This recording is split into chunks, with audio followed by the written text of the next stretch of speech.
Don't pick up the phone, you know he's only calling 'cause he's drunk and alone too. Don't let him in, no, I said kick him out again free. Don't be a friend, you know you're gonna wake up in his bed in the morning.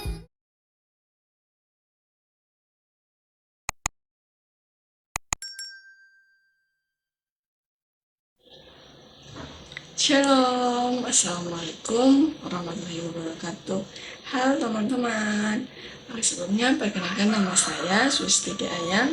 Saya mahasiswa semester 4 program studi akuntansi Fakultas Ekonomi dan Bisnis dari Universitas Khairul Ternate. Tujuan saya membuat video ini untuk memenuhi nilai tugas dari mata kuliah metode penelitian.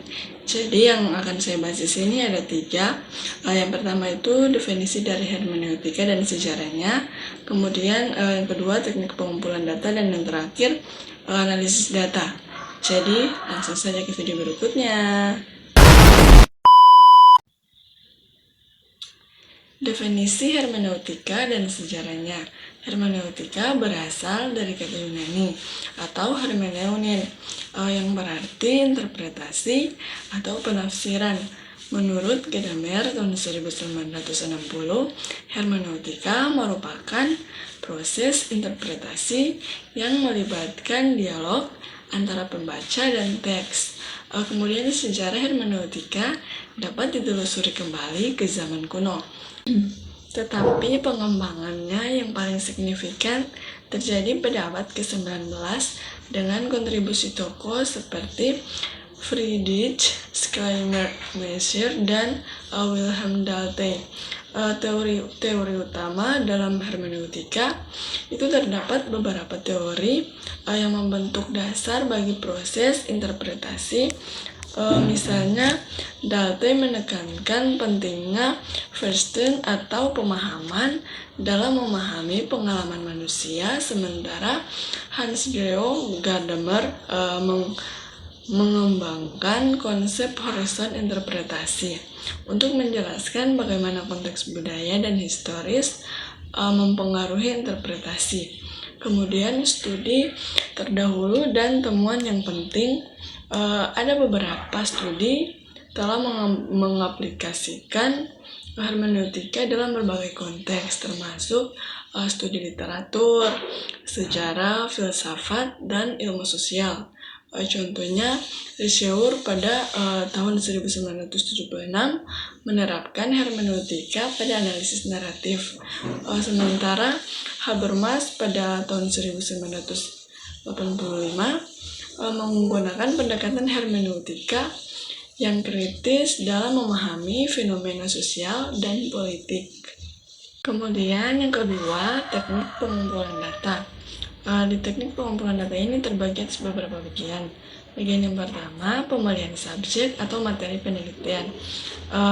Ini identifikasi subjek atau materi penelitian yang sesuai dengan tujuan penelitian dan kerangka konseptual hermeneutik.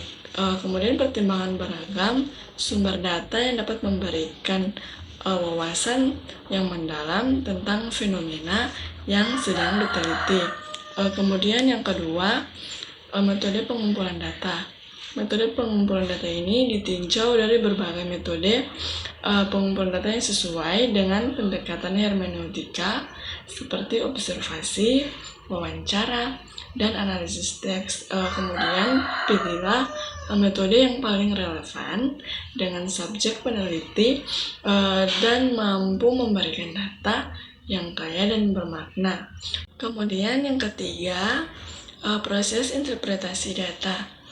Proses interpretasi data ini dilakukan secara kontekstual, mengacu pada prinsip-prinsip hermeneutika seperti memperhatikan konteks budaya dan historis. Prosedur interpretasi data yang akan digunakan termasuk langkah-langkah konkret dalam menganalisis data dan mengembangkan pemahaman yang mendalam. Tahap pengumpulan data ini merupakan bagian penting dari proses penelitian hermeneutika karena kemungkinan peneliti untuk mengumpulkan informasi yang lebih relevan dan memahami makna di balik fenomena yang diteliti dengan lebih baik. Kemudian Pembahasan yang ketiga, analisis data. Di sini analisis data juga dibagi atas beberapa bagian. Bagian yang pertama, pengolahan data interpretatif. Jadi, mulailah dengan merangkum data yang dikumpulkan, baik itu dari wawancara, observasi, atau analisis teks. Ini identifikasi dengan tema atau pola yang muncul secara konsisten dalam data. Kemudian gunakan pendekatan hermeneutika untuk memahami makna di balik data dan mengaitkannya dengan kerangka konseptual penelitian. Kemudian yang kedua, identifikasi tema atau pola penting. Ini ditinjau dari hasil pengolahan data untuk mengidentifikasi tema atau pola yang relevan dengan pertanyaan penelitian dan tujuan penelitian. Kemudian tema-tema ini dijelaskan secara rinci dan dikaitkan dengan literatur yang lebih relevan atau teori yang telah dibahas dalam tinjauan pustaka. Kemudian yang ketiga, refleksi dan interpretasi yang mendalam.